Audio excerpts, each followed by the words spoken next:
The galaxy was wide, full of stars and voices, but sometimes those voices cried out in fear. Long ago, on the edge of known space, a small and gentle people sent out such a cry. Their planet was not rich, their fleets not strong, and their technology not powerful. They were a peaceful race, scholars, artists, and farmers who wished for nothing but calm lives. But calm was broken when a ruthless empire came to their skies. The empire was vast, merciless, and sure of its own strength. Its fleets swept over weaker worlds like storms, demanding surrender, resources, and loyalty. Those who resisted vanished into silence. The peaceful colony knew they could not fight.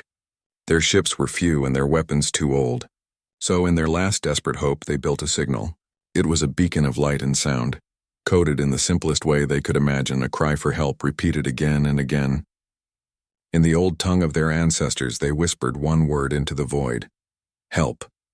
The beacon shone across the stars, yet as years passed, no answer came. The signal stretched further and further into cold space, fading as centuries rolled on. Entire generations of that small people lived and died under the Empire's shadow, and the story of their beacon became more of a legend than a memory.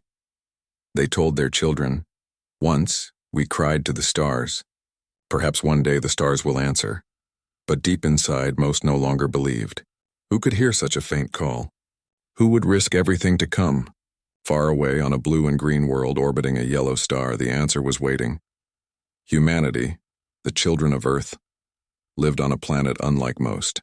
Their home was dangerous, unpredictable, even hostile at times. Storms raged, seas swallowed ships, volcanoes tore mountains apart, and predators hunted in every forest. Life on Earth had never been gentle. To live there meant to endure, to adapt, to struggle again and again. When humans first reached the stars, other species looked at them with curiosity, even suspicion. The records of Earth spread, a planet of extremes where life clawed its way forward against fire, ice, and endless challenges. Such a place was called a death world by alien scholars, and those who survived it, the humans, were named Deathworlders. For some, it was a term of fear. For others, it was a mark of respect. But for humanity itself, it was simply truth. They had always lived by one quiet rule: no voice should be left unheard. It was by chance that an old listening post on the edge of human space caught the whisper of that ancient beacon.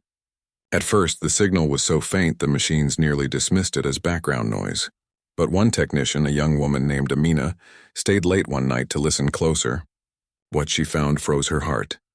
The message was not human, yet its meaning was clear. Across centuries, across the endless gulf, the voice still begged, "Help." She carried the discovery to her superiors, who carried it higher still. Soon the great halls of the United Human Fleet buzzed with debate. Should they answer? Should they risk exposing themselves to a powerful empire that crushed worlds without care? Admirals studied the data. Politicians argued. Scientists decoded every symbol, every echo. Some urged caution. The signal is ancient. Perhaps those who sent it are long gone. Perhaps it is a trap, but others remembered. Humanity itself had once been small, once desperate, once helpless against the vastness of nature. If not for the stubbornness of their ancestors, they would never have reached the stars. And so the question was asked not in the language of politics, but in the language of humanity's oldest traditions. If it were us, if Earth had cried out, would we not hope someone would answer? The decision was made. A fleet would go. Not to conquer, not to expand, but to see, to listen, and if needed, to stand. Thus ships were prepared. They were not sleek and graceful like alien vessels, but heavy and resilient, built to endure the most brutal storms of space. They carried scars of earlier wars, yet also carried banners of hope. Every crew member knew the risk. They might be flying into the jaws of the very empire that had silenced so many voices. But they also knew this: an SOS must never be ignored. Word spread quickly among human colonies. Some whispered that it was foolish, that humanity should stay hidden. Others whispered something else: pride. For the first time in centuries, the galaxy might see what it truly meant when Deathworlders took to the stars. Meanwhile, on the small world that had once sent the beacon, life continued in quiet chains. The people tilled their soil, painted their songs, and raised their children under the watch of the Empire. They no longer dreamed of rescue. The beacon had become a tale for bedtime, a story that comforted the young but left the old in silence. And then one night the skies above their world shifted. Their observatories caught strange readings. Their elders looked at one another in disbelief. Something was coming through the void. Not traders, not raiders, not the Empire's patrols. Something new. Something powerful. The faint, forgotten SOS had been heard, and those who answered were not like anyone the small colony had ever seen before. In the quiet of space, the human fleet emerged from hyperspace, black and silver hulls glinting against the starlight. Their engines roared softly, their weapons silent but waiting. To the frightened and the oppressed, they looked like guardians. To the Empire, they would soon look like a challenge. The first signals were sent. A human voice, steady and calm, echoed into the void. "This is the fleet of the United Human Worlds. We received your call. You are not alone." On the small planet, hope stirred for the first time in generations. The children listened to the voice from the stars, and their parents wept quietly. For so long they had believed the stars were deaf. Now the stars had spoken back. But far away in the throne world of the Empire, the news spread as well. A new species had dared to answer a cry that the Empire had silenced long ago. Warships of unknown design had appeared, and they were standing in the Empire's way. The Empire laughed at first. "Who are these humans?" they asked. "What makes them think they can defy us?" They did not yet know the truth. They did not yet understand what it meant to face those who had been forged on a death world. And so the stage was set. An ancient cry had been heard, a forgotten promise was being fulfilled, and the galaxy was about to learn the one lesson that every child of Earth carried in their blood. When a voice calls for help, humanity will answer. The human fleet drifted in formation above the quiet world, their ships like dark mountains against the stars. Engines pulsed softly, ready for movement at a moment's notice. Inside each vessel, crews waited, calm but alert, every officer and engineer aware of what this mission meant. For most of them, it was the first time they had crossed this far beyond human space. The unknown stretched out in every direction, yet they did not feel fear. Instead, they carried something else, an unspoken pride. They had come because someone had cried out for help and humanity had answered. The colony below could hardly believe what it was seeing. For generations, they had lived under the shadow of the Empire, believing no one would ever come to their aid. Now, above their skies, strange warships had appeared, unlike anything they had ever known. At first, many of the colony's leaders hesitated. Could these newcomers be trusted? Were they truly here to help? Or was this only the beginning of another conquest? Fear mixed with hope as they listened to the humans' first message. "This is the fleet of the United Human Worlds. We received your call. You are not alone." Those words spread like fire through the colony. Families gathered in their homes, whispering to one another. Children repeated the message again and again, their eyes shining with wonder. The old wept softly, remembering the beacon their ancestors had built so long ago. The stars had finally answered. But beyond the colony, in the halls of the Empire, the news of the human arrival struck like a stone in calm water. Admirals sneered when they heard it. Generals laughed. To them, the galaxy was already theirs and no unknown species could threaten their rule. "Humans," the High Council said, "a small forgotten race from the edge of space. They dare to interfere with our dominion? They will learn their mistake." Still, curiosity flickered among the Empire's leaders. Who were these humans? What gave them the confidence to send warships into Imperial space? The Empire wasted no time.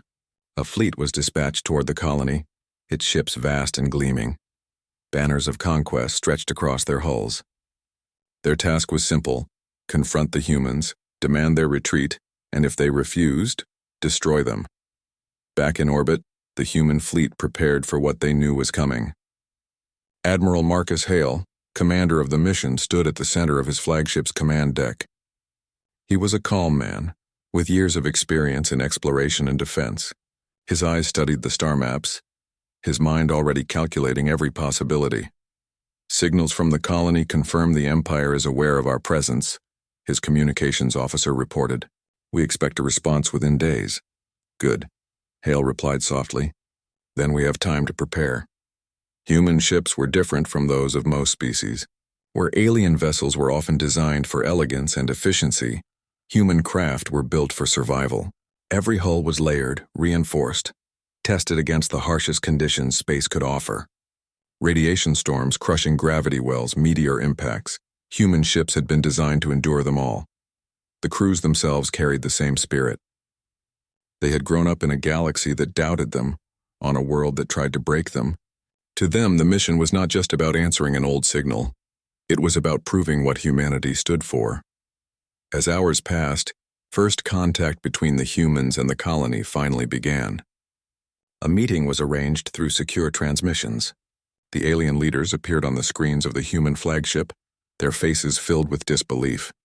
"You heard our call?" one of the elders asked, his voice trembling. "Yes," Admiral Hale said simply. "Across time and distance, we heard. We are here to help." The elder's eyes grew moist. "For so long, we believed no one would come." Why now?" Hale paused, then answered in words that came from deep within his heart. "Because no cry for help should go unanswered. Because once humanity too was small and weak, and we wished someone would stand beside us. We will stand beside you now." The aliens bowed their heads, unable to find words. For the first time in centuries, they felt the weight of fear lift, even if only a little.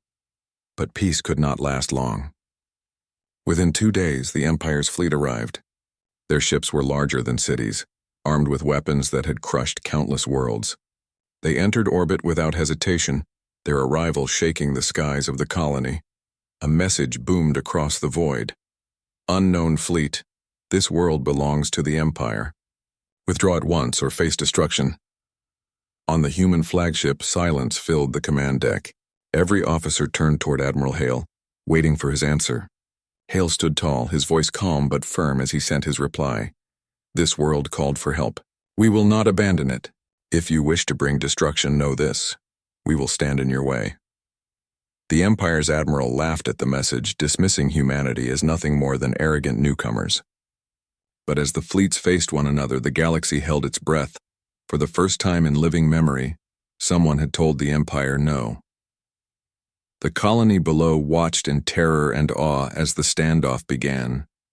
To them, the human fleet looked so small compared to the Empire's massive armada. Yet the humans did not retreat.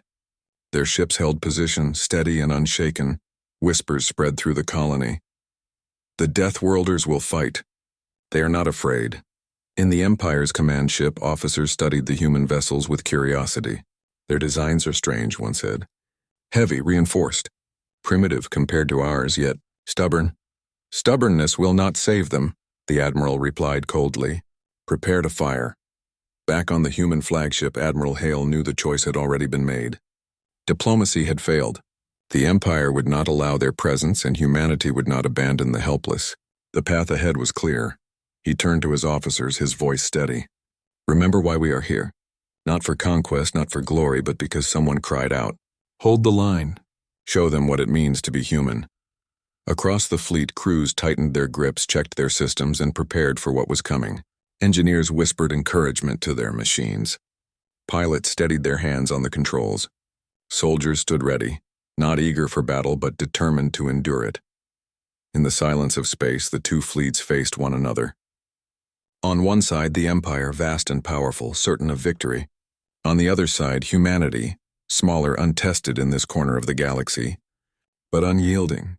The moment stretched long and heavy, as if the stars themselves waited to see who would move first.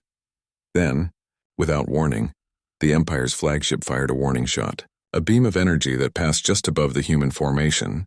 It was meant to frighten, to force retreat, but the humans did not move. Their ships held steady, their banners bright against the dark. A second shot came, closer this time. Still, the humans remained. The Empire's admiral frowned. They do not run. They do not bow. Perhaps they need to be taught. And with that, the first true volley was ordered. The standoff was over. The war between the Empire and the Deathworlders had begun. The first battle had ended without victory for either side, yet its meaning was clear. The Empire, for the first time in memory, had not crushed its opponent. And the Deathworlders, though outnumbered and scarred, still held their ground. Across the colony, people celebrated quietly. They whispered to one another in marketplaces, in schools, and in homes. The humans did not fall. Hope, once forgotten, began to grow again.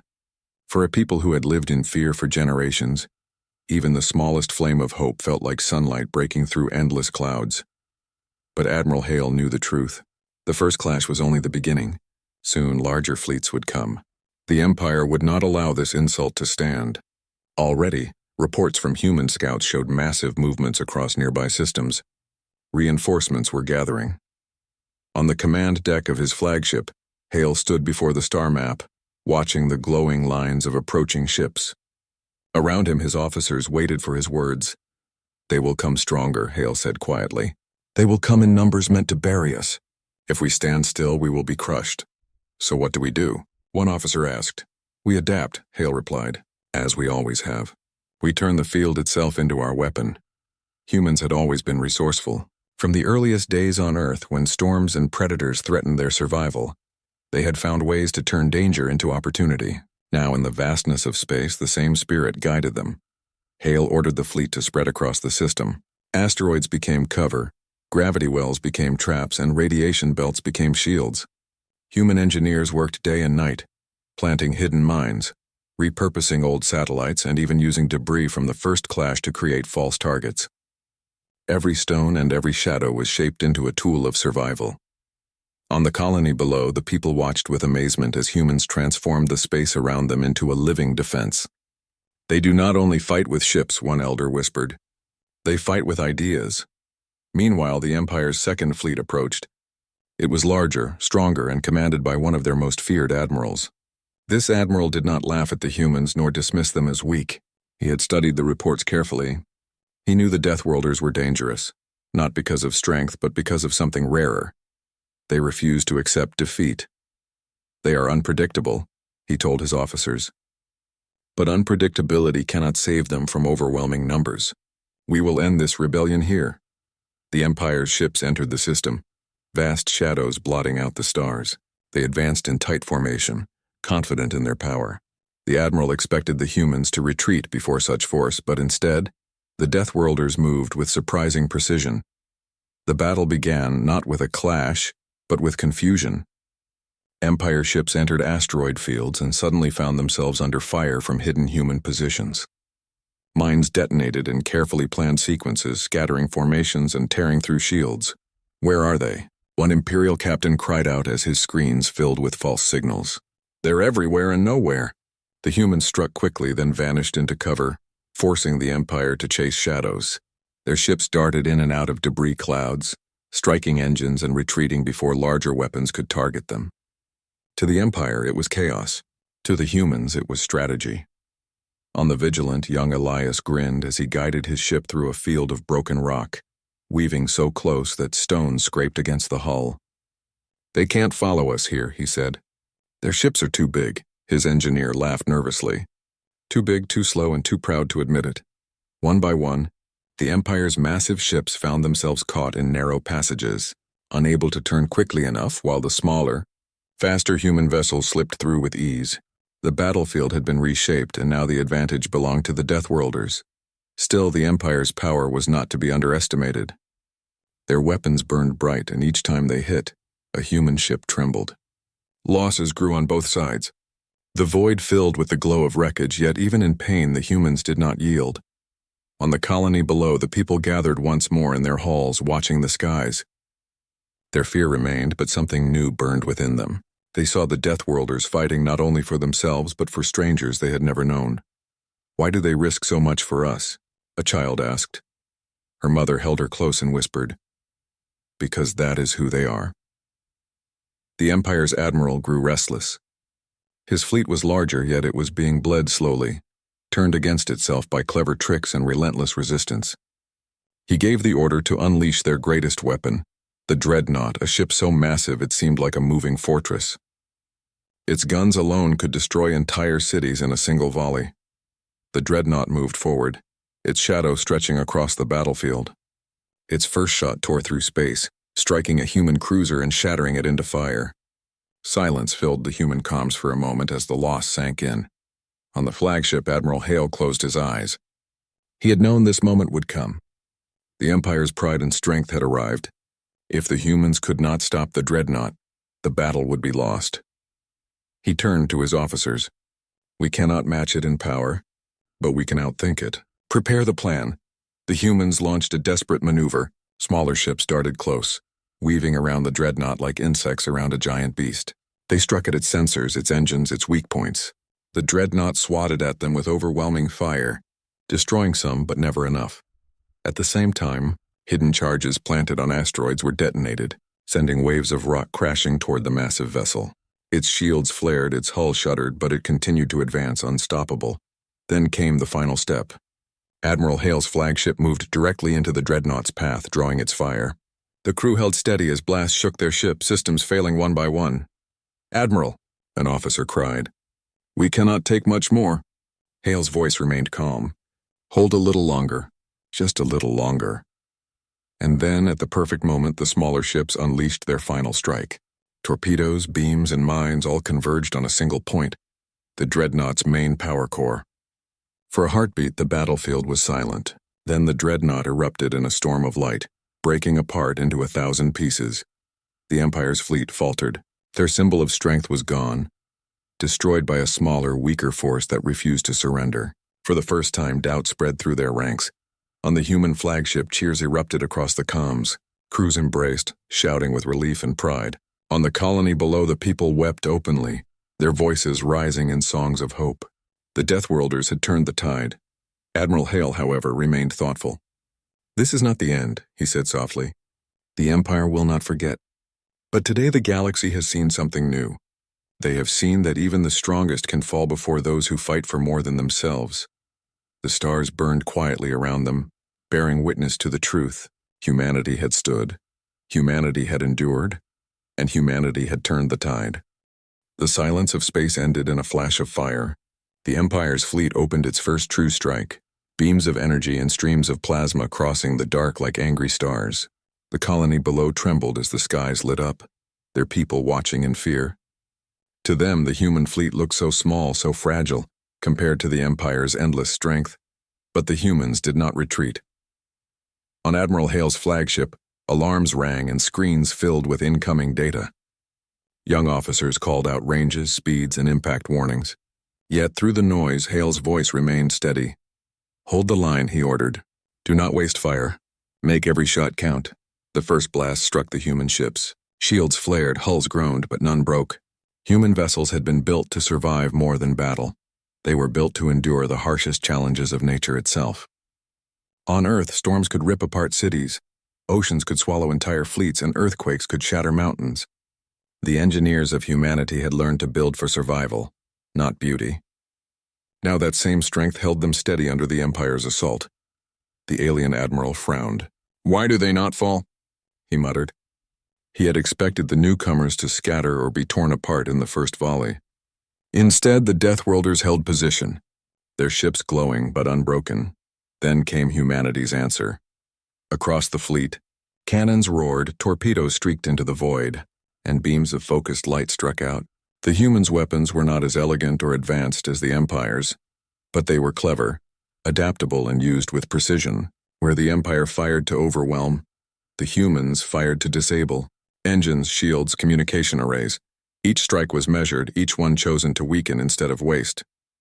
The first Empire ship faltered, smoke pouring from its engines. A cheer rose across the human comms.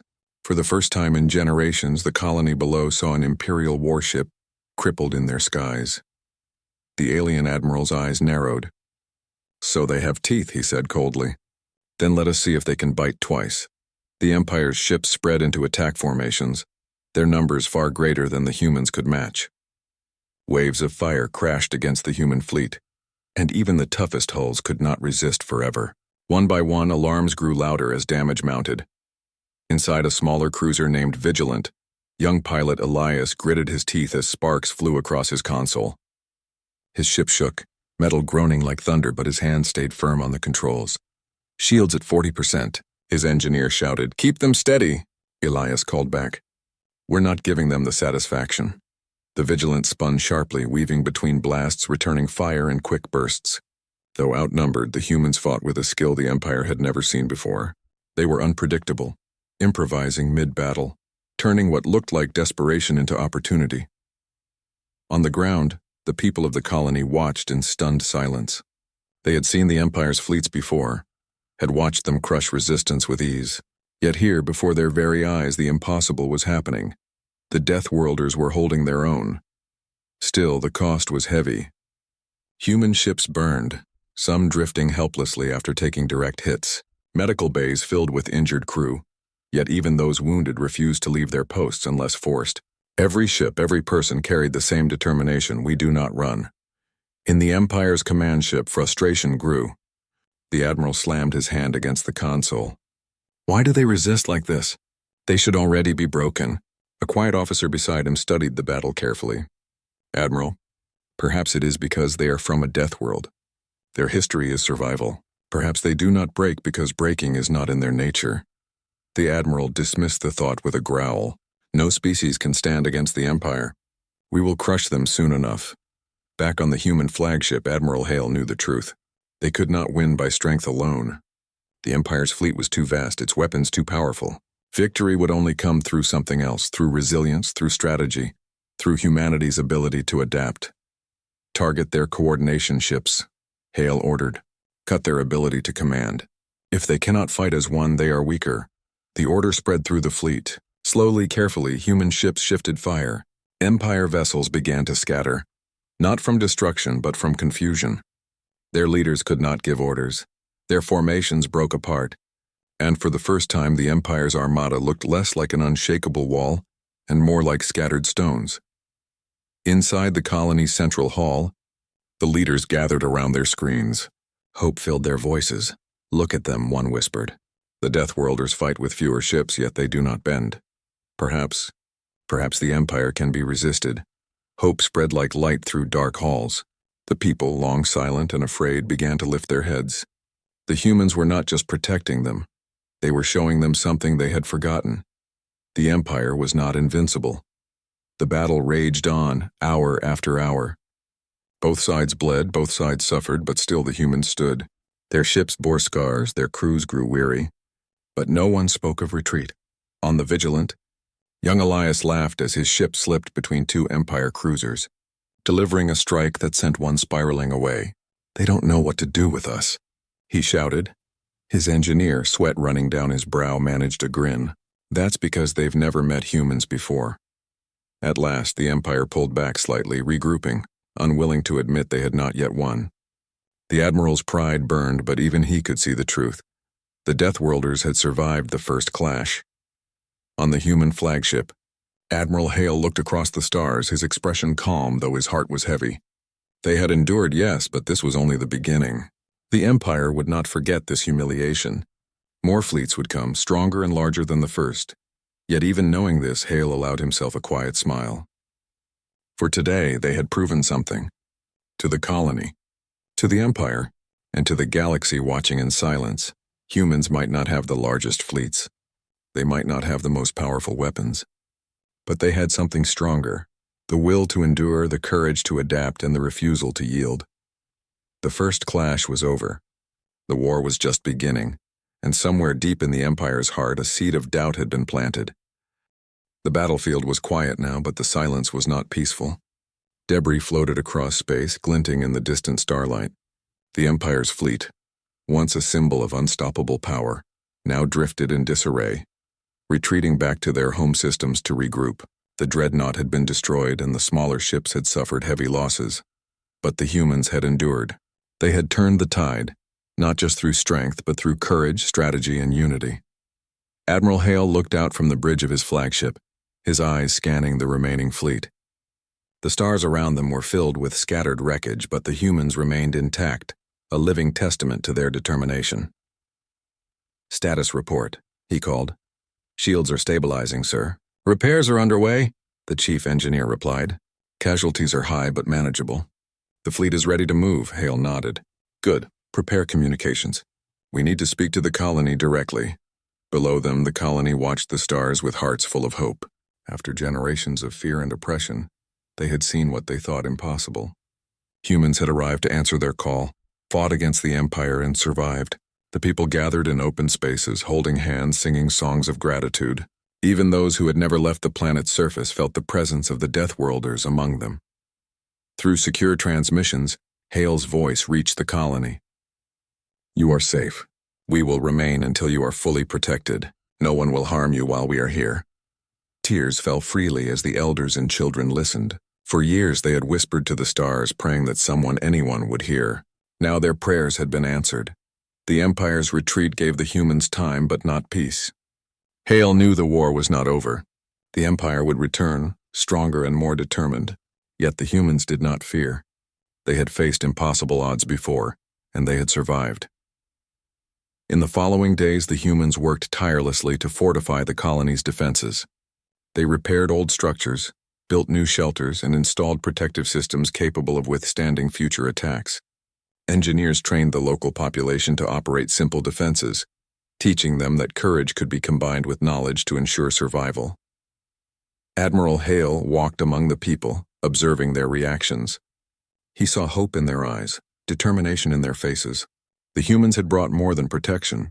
They had brought belief. A young girl approached him, clutching a small hand-carved model of a human ship. "Will you stay?" she asked softly. Hale knelt down, meeting her gaze. "We will stay as long as we are needed. But remember this, you are stronger than you think. Even without us, you have the power to survive." She smiled, a small light in the darkness. Around her, others began to nod, understanding that hope was not just in the humans. They had it within themselves too. Meanwhile, the Empire returned to its home systems, shaken and unsure. Their leaders could not believe what had happened. How could a smaller, less powerful fleet survive against them? How could humans, a species considered weak and inexperienced, hold their own, and even triumph in strategy and cunning? Rumors spread across the Empire's ranks. Captains whispered of the humans' endurance, of their clever tactics, and most importantly, of their refusal to surrender. For the first time, fear crept into the Empire's heart. Not fear of strength, but fear of willpower. Humans had shown that determination, courage, and unity could turn even the darkest situation into opportunity. Back in orbit, the human fleet gathered for a final assembly before departure. Admiral Hale addressed the crews, his voice calm but filled with pride. "We answered a call that others thought would go unheard," he said. "We faced an empire that believed nothing could stand against it. And yet here we are. You have shown what it means to be human, not because we are the strongest, but because we never abandon those in need. Remember this always, we do not fight for glory, we fight because it is right." Applause and cheers filled the command deck. Every officer and crew member knew the weight of what they had accomplished. They had fought not for themselves alone, but for the helpless, the forgotten, and the oppressed. On the colony, the humans worked to leave a lasting impact. Schools were built, knowledge was shared, and the people were taught that their lives mattered, that their voices could reach across the stars, and that someone would always answer if they called. Months passed. The colony began to thrive once more. Fields grew. Children played in open spaces, and the fear that had haunted generations began to fade. The memory of the Deathworlders remained not as conquerors, but as guardians. Across human space, the story of the fleet spread. Other civilizations, once hesitant or indifferent, began to take note. The humans were not just survivors of a harsh planet. They were a force that could change the galaxy, not with domination, but with courage, intelligence, and compassion. Admiral Hale stood on the bridge one last time before the fleet departed. The colony below looked peaceful, full of life and light. He knew they had made a difference and that their presence had altered the course of history for this world. "Prepare to jump," he said, his voice steady. "Our work here is done." As the fleet vanished into hyperspace, the colony looked up at the stars, feeling safer than they had in centuries. Their song of hope filled the air, echoing across valleys and mountains. The stars were no longer silent. They had spoken, and humanity had answered. And somewhere in the darkness of space, other civilizations watched and wondered. The Deathworlders had come, they had fought, and they had survived. They had proven that even in the face of overwhelming odds, courage, intelligence, and determination could turn the tide. For the galaxy, it was a lesson that would not be forgotten. A reminder that strength is not only in weapons, but in will, that bravery is not in fearlessness, but in persistence, and that a species forged in hardship could face anything, simply because they refused to give up. The SOS had been answered, and the stars themselves seemed to shine a little brighter. The humans had returned home, but their presence would remain forever in the hearts of those they had saved. Admiral Hale smiled quietly. He thought of the countless generations of humans who had endured Earth's storms, deserts, and oceans. They had prepared him for this moment without even knowing it. Humanity had always been ready, not because of strength but because of heart, courage, and the unwillingness to let others suffer alone. And in that moment, the galaxy understood something it had never known before. When humans answered a call for help, they did so not for reward or recognition, but because it was the right thing to do. And that made them, in ways beyond calculation, unstoppable. The stars stretched endlessly before the fleet as it returned home. The Deathworlders had faced the Empire and survived, leaving a legacy that would echo through the galaxy. Their story would inspire generations to come, proving that even in darkness there is hope, and even in silence, a cry can be heard. The universe was vast, full of challenges and dangers yet unseen. But one truth was now clear to all who witnessed it. When humanity acts, they act with courage, intelligence, and heart. And sometimes that is more powerful than any weapon.